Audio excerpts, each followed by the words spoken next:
Mimi ningependa kuwaomba viongozi au vinara wa party zetu watuhurumie sisi marginalized community.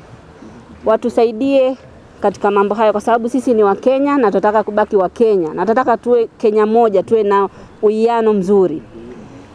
Lingine ningependa kuomba wanasiasa wasiweke siasa kwa maisha ya Wakenya. Kwa sababu hapa ninavyoona ni kama ni siasa inawekwa, kwa sababu kila region kuna mambo wanataka kusikia. Mount Kenya kule kujengwa wewe kisiasa wanataka kusikia one man one vote. Vile vile Pwani pia kuna yale watu wanataka kusikia. Ikienda hii mambo ya one man one vote, Pwani na wapwani, mpwani yoyote popote alipo anataka kusikia majimbo. Sasa tukianza hivi hakuna mwelekeo mzuri. Ni kama tutaanza sisi kutengana. Kwa hivyo nasema tusitie maisha ya Wakenya kwenye siasa. Hii mimi naona ni kama siasa na watu wanasema ni msimamo wa serikali. Mimi sijaona kama ni msimamo wa serikali. Mimi ni supporter mkubwa wa Rais Uhuru Kenyatta. Msimamo wangu unajulikana na hatujaambiwa kama huu ni msimamo wa serikali. Vile vile marginalized counties au community hatuwezi kukubali hii kwa sasa, kwa sababu sisi paka sasa kuna mashule, kuna vitu special cases ambao huku kwingine hakuna. Sisi tukizungumza sio kwamba tunataka kulia. Tuwekwe mwanzo tuwe sawa sawa. Mfano mimi nikitoa hapa sahihi kwa sababu ya COVID-19 ndio watu wanafikiria mambo shule zimefungwa. Sisi Lamu ward moja ya Basuba miaka 5 shule ilikuwa imefungwa. Na ni counties nyingi za marginalized counties ziko hivyo. Sahi COVID-19 ndio watu wanaona ile pinch watoto kutokwenda shule. Sisi miaka 5 mimi kuenda mbio through bunge committees na PS Kibicho kutusaidia ndio shule zimefunguliwa. Kufunguliwa tu ndio mara ikaanza mambo ya COVID-19. Kwa hivyo kuna matatizo kwetu ambayo yako huko siku nyingi yafaa yatatuliwe mwanzo. Mimi nilikuwa naona kwa maoni hata hizi kaunti zingine nazo manake tuhesabu tu kitu kimoja rahisi, barabara. Kaunti hizi zingine nazo tuhesabiwe ina kilomita ngapi ya barabara, ziwekwe sawa sawa hizo kilomita za kila kaunti. Manake kama Lamu East constituency hata kilomita 1 hakuna. Even 1 kilometer of road hakuna. Kisha tuambiwa tuwekwe sisi tuzidi, hii formula itazidi kutugandamiza, itakuwa si sawa. Lengine pia watakawajue kwamba hawa wanaojitetea Mount Kenya, sisi Lamu tuna Mount Kenya kule, mnawafikiria kweli wale? Kwa sababu hawakai kule Kiambu peke yake, wanakuja kule Lamu. Sasa hiyo resource kidogo tutakayokupata kule, sisi tutakula na kina nani tuwatenge? Na wao wako kwetu, sisi tuna Mpeketoni Lamu. Na ni wenzenu pia. Kwa hivyo naomba tufikirie sisi kama Wakenya, tusianze kutengana.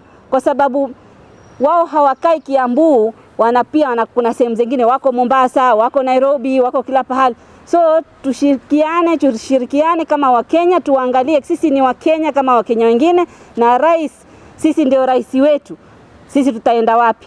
Mimi naona hili jambo kama hatuliangalii kwa makini litaleta shida sana. The challenge Northern Kenya is facing, the pastoralism way of life, where access to service delivery has become a problem. I am sure if you ask anybody from Wajir, Garissa or Mandera, the highest malnutrition level, be it the global acute malnutrition level or the severe acute malnutrition, it is the worst. The pastoral communities, I think, are facing 10 to 28% gum rate. In terms of poverty, they happen to be, 75% of poverty happens to be in the pastoralist community. That notwithstanding, they have no access to the basic services like water, clean water. Ladies and gentlemen, I come from Wajir North constituency, and more than 58% of the population of Wajir North rely on water paths. They trek for distance of 5 to 10 kilometers to access water. Poverty level, it happens to be one of the poorest constituencies in this country. And we are in a situation where we really want to reduce the allocation. Yangu ni machache. Sisi ni Wakenya kama wengine. Wazee wetu zamani walikuwa wanasema tuachane na Kenya. Na vile sasa inakuwa ama vile tunaona tutawachana na Kenya sisi. Tutarudi vile wazee walikuwa wamesema NFD. Northern part of Kenya will be free from Kenya. We will leave Kenyans to Kenyans. Hakuna namna, rais yetu ni Uhuru Kenyatta. Na mimi naongea na yeye. Manake alisema mara mwisho tulikuwa na yeye huko State House. Nyoka iko na kichwa moja. Shida yote hii ambayo inatendeka kwa ufugaji leo ama northern part of Kenya leo, tunapata mambo ya pesa. Uhuru nitaka rais wetu, na kuambia machache, sina mengi ya kusema mimi. Wewe ndo rais wetu, wewe ndo president wa nchi, tunataka tupata haki yetu. Kama hutaki tupata haki yetu, tusisumbuane na nchi yetu hii Kenya, tuachane. Hakuna haja kusumbuana. Kana hiyo Central Kenya wanasema sisi tunataka Kenya yetu pande lingine. Manake hatuwezi kusema 50 years down the line kila siku tunalemeka juu ya pesa. Sisi ni Wakenya kama wengine, tumezaliwa nchi, tuko na haki kama Wakenya wengine. Central Kenya, for example, hii Central wanasema saa yote Fafi is bigger than the five counties of Central Kenya. Fafi ni constituency yangu peke yake, is bigger than 5 counties ya Central Kenya. Hatukuongea mambo ya Isiolo, mambo ya Marsabit, mambo ya Turkana, mambo ya Samburu. Kwa hivyo tukae kama Wakenya moja, tuko na rais moja ambaye anaitwa Uhuru Kenyatta. Mimi naomba rais wetu atusaidie na hii mambo, akisema kesho ikushe itakusha. Ni yeye ndo mkubwa, yeye ndo rais nchi, aseme na elekezi nchi. Tukae vile anasemanga saa yote Kenya ni moja. Tunataka tuone Kenya ni moja na tupate haki yetu, na ile pesa tukao tunapatanga ya counties lazima iendelee. Kama hatuwezi kuongezewa, tuachiwe ile tuko nayo saa hizi. Kwa haya machache, mimi naomba SG wangu hapa Madam Rehema Jaldesa, niko na vice chairman wetu hapa ambaye anaitwa Meja Bashir, alifanya kazi ya serikali, alikuwa kwa jeshi. Naomba tuelekeze na mtotofutie chama ambaye kama sisi watu northern part of Kenya tutakuwa chama yetu independent. Ndio tukue na leader kama Raila Odinga, kama Gideon Moi, kama tukue na mtu ambaye ataka huko juu, ataongea na hawa hiyo lugha ambayo unasikia. Ndio, sawa. Asanteni sana kwa machache. If you want to define a country, the statehood of a country, you define by the population and the territory in which it occupies, the landmass. The landmass that these counties are occupying, the pastoral communities are occupying the northern region, is just left alone. And what you are considering here is the population. The country will not exist if you are not considering this landmass. My constituency is almost 10,000 kilometers, and it has not achieved 1 kilometer of tarmac since independence. I was wondering, the kilometer, the trucking distance to get water is almost 30 kilometers. And you know, if you talk about population, the people of this country, the government of this country refused to count us. The population in which I had previously has been underestimated by 50%. If I give example of myself, I had, in the previous census, I had only 2 children. Now I have 9 children, which were not all counted. 11 centers in my constituency was left out. I can even point out, even the issues of ID cards. I have the ID cards which were cut, which were done 2018. Up to now it is lying here, NSF. I have the registration numbers, 2018 up to now, the ID cards are not coming out. It is a deliberate attempt by this government to undermine and to undercount our population. And we should not take these things for granted. If I talk about schools, people are talking about the COVID-19, that there are no teachers. For the last 2 to 3 years, our schools were closed. We talk all the time.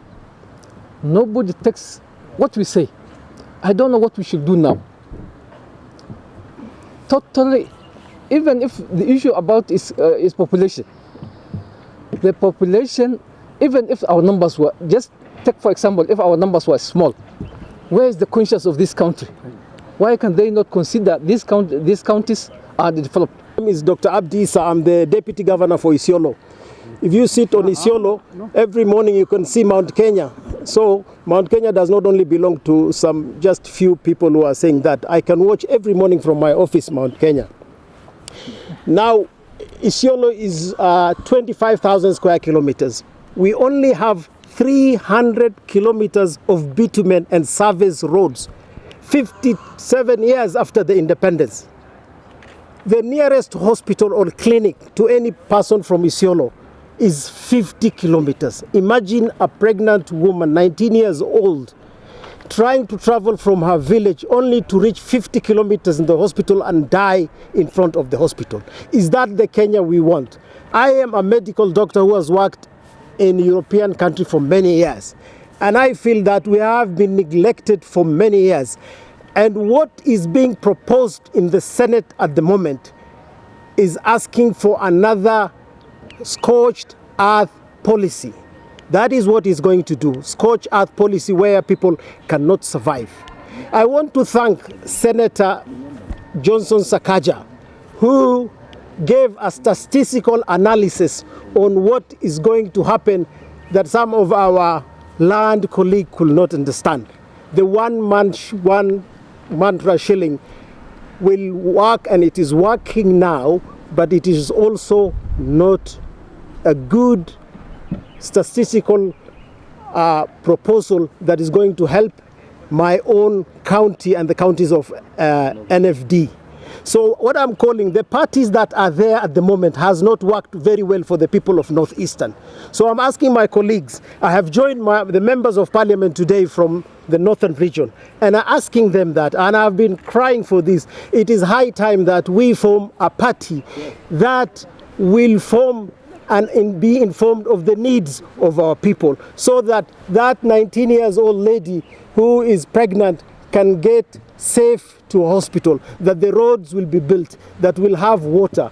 Not that every year we have floods, drought, locust, drought, flood. It's 57 years of independence. Why have we forgotten haki iwe ngao na mlinzi? Where is that? Why do I want to feel that I'm not part of Kenya? I can see Mount Kenya next to my door, and then you are now telling me that you are not going to share the 316, which is my new. Okay, we have problems, that there is mismanagement, but that one can be solved. We have organizations like the EACC. What are they doing? They are sleeping on their job. What is the DCI doing? What is the DPP doing? Are they just cherry picking? We need those funds to be followed, and it should be followed. That is their job, but not ours. Ours is to fight so that we get the cake of Kenya, so that we feel today and tomorrow that we are part of Kenya, and haki iwe ngao na mlinzi is working. Thank you very much.